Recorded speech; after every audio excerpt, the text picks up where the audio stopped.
Hello students, आज की इस वीडियो में मैं आप लोगों के लिए लेकर आया हूँ परिमेय संख्या। परिमेय संख्या क्या होता है इसके बारे में मैं आप लोगों को पूरी जानकारी दूंगा, बेसिक से हाई लेवल तक बताऊंगा।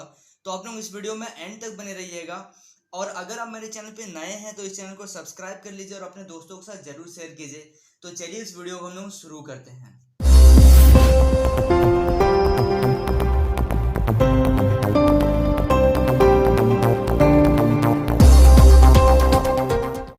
चलिए सबसे पहले हम लोग देख लेते हैं कि परिमेय संख्या क्या होता है। परिमेय संख्या जब कोई संख्या को हम लोग p बाई क्यू के रूप में लिखते हैं उसे हम लोग बोलते हैं परिमेय संख्या। जहाँ पे क्या होता है p और q, इसका डेफिनेशन मैं अभी आप लोगों को लिखवा दूंगा। p और q क्या होता है, हम लोगों का पूर्णांक होता है, ठीक है। और q नॉट इक्वल टू 0 होना चाहिए। एक कंडीशन है, p और q तो पूर्णांक होगा लेकिन q जो होगा वो 0 नहीं होगा, 0 के बराबर नहीं होगा, ठीक है। ये बराबर इक्वल टू देके जब क्रॉस करते हैं इसका मतलब ये है कि ये बराबर नहीं है। इसे हम लोग कहते हैं क्या, परिमेय संख्या, ठीक है। तो परिमेय संख्या क्या होता है, जिसको हम लोग p बाई क्यू के रूप में लिख सकते हैं और जहाँ पे क्या होता है p और q क्या होता है, एक पूर्णांक होता है। तो चलिए इसको मैं अभी आप लोगों को लिखवा दे रहा हूँ। जब कोई, देखिए उसी को मैंने लैंग्वेज में लिखा है, जब कोई संख्या p बाई क्यू के रूप में होती है तो वहाँ p और q क्या होता है, पूर्णांक होता है। मैंने आपको बताया। और पूर्णांक का मतलब होता है वो माइनस में भी हो सकता है और प्लस में भी हो सकता है, इसको बोलते हैं हम लोग पूर्णांक।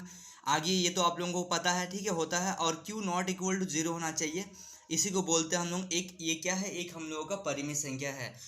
चलिए अब देखते हैं हम लोग धनात्मक परिमेय संख्या क्या होता है। इसको अगर हम लोग लैंग्वेज से जाने कि धनात्मक परिमेय संख्या होता क्या है, तो अगर अंश और हर, ठीक है, ऊपर वाले सपोज ये p बाई क्यू के रूप में है, इसको बोलते हैं अंश और नीचे वाले को बोलते हैं हर।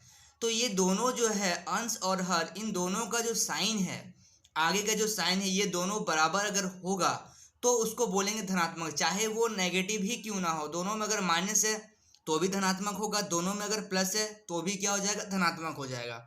सपोज अगर एग्जाम्पल से अगर मैं आप लोगों को बताऊं, यहाँ पे एग्जाम्पल में दिखाने की कोशिश कर रहा हूँ। -4 -8, ये देखिए माइनस और माइनस कैंसिल हो जाता है, तो यहाँ पे बाई डिफॉल्ट हम लोगों का पॉजिटिव ही दिख रहा है, ठीक है। अगर +4 +8 रहे तब तो कोई बात ही नहीं है, ये दोनों क्या है, धनात्मक है। अब देखते हैं हम लोग ऋणात्मक परिमेय संख्या क्या होता है। तो ये जो मैंने बताया p बाई क्यू क्या है, अंश है, और ये नीचे वाला हर है। तो इसमें क्या होना चाहिए, अलग अलग होना चाहिए। जैसे यहाँ पे अगर प्लस है तो यहाँ माइनस होना चाहिए, अगर यहाँ माइनस है तो नीचे प्लस होना चाहिए, तभी हम लोग बोलेंगे ये एक ऋणात्मक परिमेय संख्या है। जैसे अगर एग्जाम्पल से ज़्यादा आप लोगों को एग्जाम्पल से क्लियर होगा, इसीलिए मैं एग्जाम्पल लेके चल रहा हूँ। -4 +8, तो यहाँ पे देखिए कि यहाँ पे एक्चुअली में क्या हो जा रहा है, यहाँ ऊपर अलग साइन है, नीचे अलग साइन है। या फिर आप लोग लिख सकते हैं इसको -1/2, इसको अगर काटेंगे 4 एकम 4 4 दूनी 8, तो -1/2। या फिर अगर सेकंड एग्जाम्पल, ये तो पहला था, अगर सेकंड एग्जाम्पल हम लोग लें तो +4 -2, ऐसे भी हम लोग ले सकते हैं। तो इसका बाय रिजल्ट जो आएगा वो -2 में आएगा, नीचे 1 बच जाएगा। तो ये सब क्या है, ऋणात्मक परिमेय संख्या। तो इसके साथ ही साथ देखिए हम लोग क्या करने वाले हैं इसमें। तो डेफिनेशन तो हम लोग ने करेंगे, डेफिनेशन भी करेंगे, और इसके साथ क्या क्या चीज़ें आ रहे हैं, किस किस तरह के क्वेश्चन बनते हैं, उस चीज़ को भी हम लोग देखेंगे। देखिए यहाँ पे एक क्वेश्चन लिया गया है, 3/5 के समतुल्य एक परिमेय संख्या ज्ञात करिए। समतुल्य का मतलब क्या होता है कि अगर ये जो 3/5 दिया हुआ है, अगर हम लोग इसको किसी भी नंबर से ऊपर नीचे गुना करें तो ये एक समतुल्य परिमेय संख्या होता है। जैसे सपोज मैं इसको 2 से गुना कर दिया, ऊपर नीचे सेम नंबर से इसको मल्टीप्लाई करना है, तो 3 दूनी 6 और 5 दूनी हो जाएगा 10। लेकिन जब इसको हम लोग काटेंगे, आगे चल के जब इसको हम लोग काटना सीखते हैं या फिर आप लोग काटते हैं 2 का पार्ट से ये कितना बार में, 3 बार में, और 2 का पार्ट से 5 बार में, तो आखिर में आंसर क्या आता है, ये दोनों का आंसर बराबर आता है। तो 3/5 के अगर समतुल्य बोले हम लोगों को, तो हम लोग लिख सकते हैं 3/5 के समतुल्य क्या हो सकता है, 6/10, ठीक है। आप लोग किसी भी नंबर से कर सकते हैं। 3/5 को आप लोग सपोज 4 से गुना कर दिया, अगर ऊपर 4 से करेंगे तो नीचे भी 4 से करना पड़ेगा, तो ये आ गया 12/20। लेकिन जब इसको आप लोग काटेंगे तो यहाँ पे आप लोगों का 3/5 ही आएगा, तो इसको बोलते हैं हम लोग समतुल्य परिमेय संख्या, ठीक है। चलिए सेकंड क्वेश्चन में क्या बोल रहा है कि -3/8 को ऐसी परिमेय संख्या के रूप में व्यक्त कीजिए जिसका, पहला क्वेश्चन है, हर 24 हो और अंश कितना हो, 6 हो। तो यहाँ पे जो दिया गया है 3/8, तो ये हो गया हम लोगों का अंश, और नीचे वाला हो गया क्या, हर। तो यहाँ पे पहला नंबर में बोल रहा कि हर क्या होना चाहिए, हम लोगों का हर 24 आना चाहिए।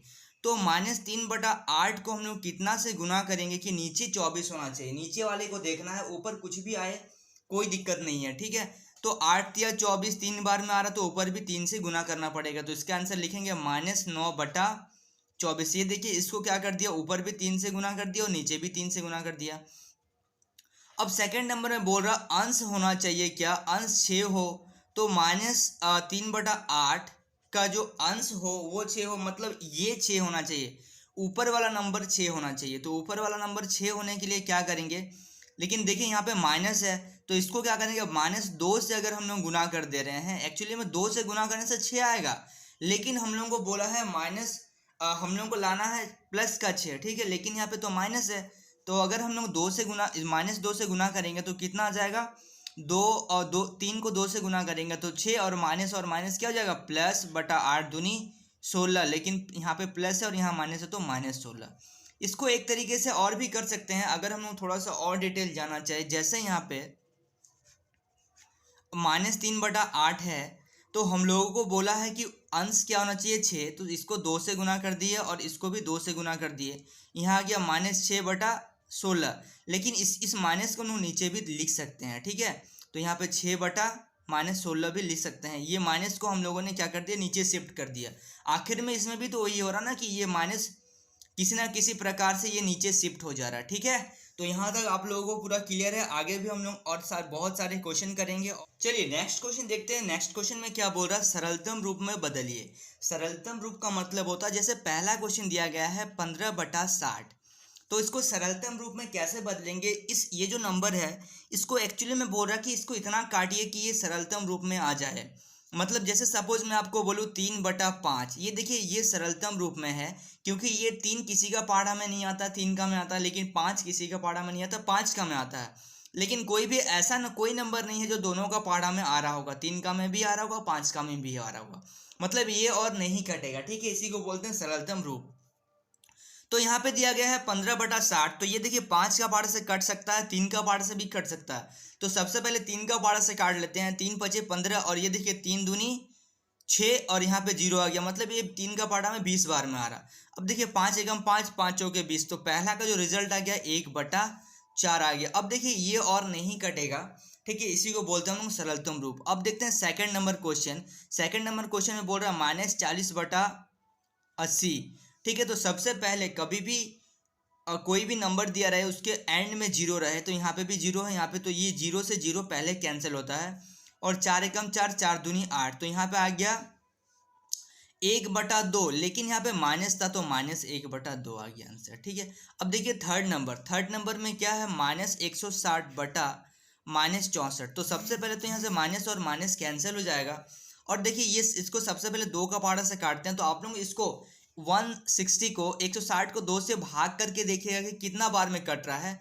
ये डायरेक्ट 80 बार में कटेगा, और ये कटेगा आपका 2 तिया 6 और 2 दूनी 4, 32 बार में ये कटा। ये देखिए अब 40 बार में कटा, और ये 16 बार में कटा, ये 20 बार में कटा, ये 8 बार में कटा, ये 10 बार में कट गया, ये कितना बार में 4 बार में कट गया, ये 2 का पहाड़ा में कितना बार में 5 बार में कटेगा, और ये 2 बार में कटेगा।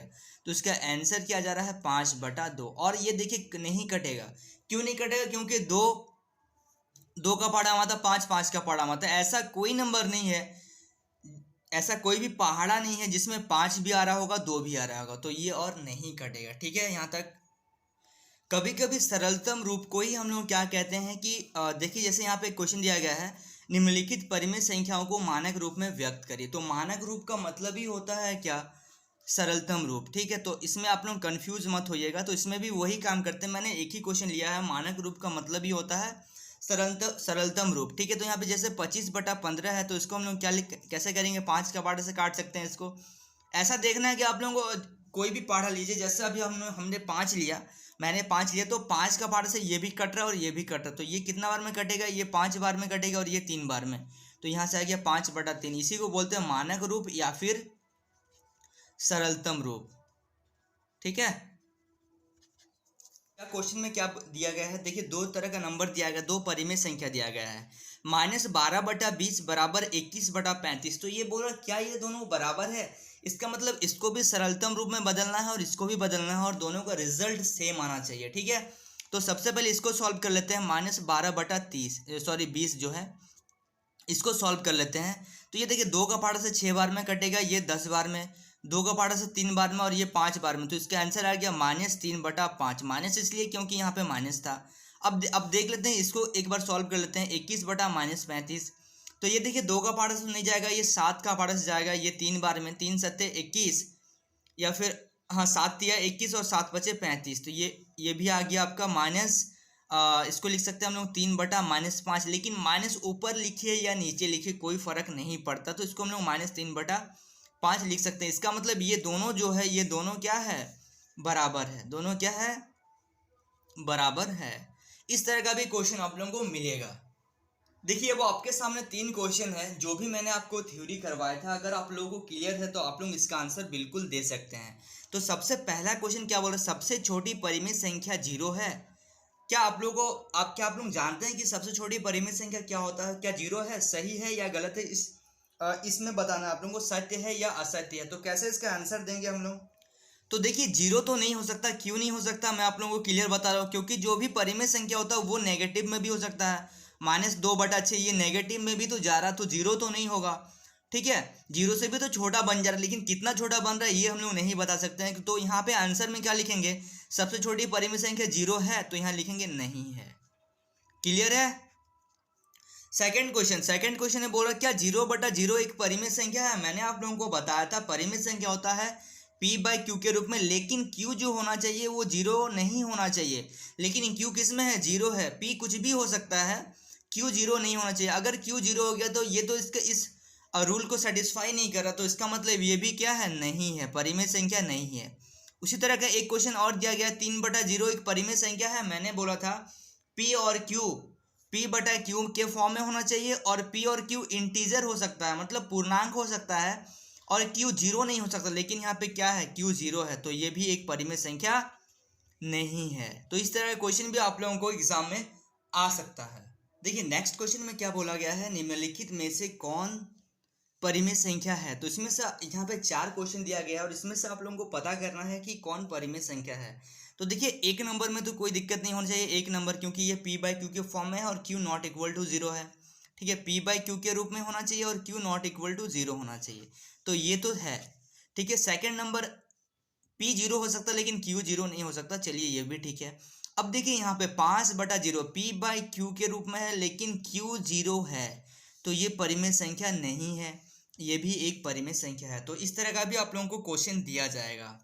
ठीक है, चलिए इसमें क्या बोला जा रहा है, देखिए निम्नलिखित में से कौन सा धनात्मक परिमित संख्याएं हैं और कौन सा ऋणात्मक परिमित संख्या है, उसको भी हम लोग बताएंगे। ठीक है, तो देखिए सबसे पहला यहाँ पे 5 क्वेश्चन दिया गया है, इसमें से धनात्मक बताना है। ठीक है, तो धनात्मक परिमित संख्या को मैंने आपको क्या बोला था, जिसमें अंश और हर, जैसे ये P/Q है एक परिमित संख्या, तो ये होता है अंश और ये होता है हर। तो इसमें दोनों साइन क्या होना चाहिए, बराबर होना चाहिए, चाहे वो प्लस में हो चाहे वो माइनस में हो। तो यहाँ पे देखिए दोनों ही साइन क्या है, सेम है, तो ये क्या है, धनात्मक परिमित संख्या है। ये देखिए यहाँ पे प्लस है और नीचे माइनस है, तो ये क्या हो गया, ऋणात्मक हो गया। ठीक है, इसमें दोनों चीज़ हम लोगों को सीखेंगे हम लोग। ये ऋणात्मक परिमित संख्या है। ये देखिए यहाँ पे क्या है, ऊपर में माइनस है नीचे प्लस है, तो ये क्या हो गया, ऋणात्मक हो गया। ठीक है, ऋणात्मक परिमित संख्या हो गया।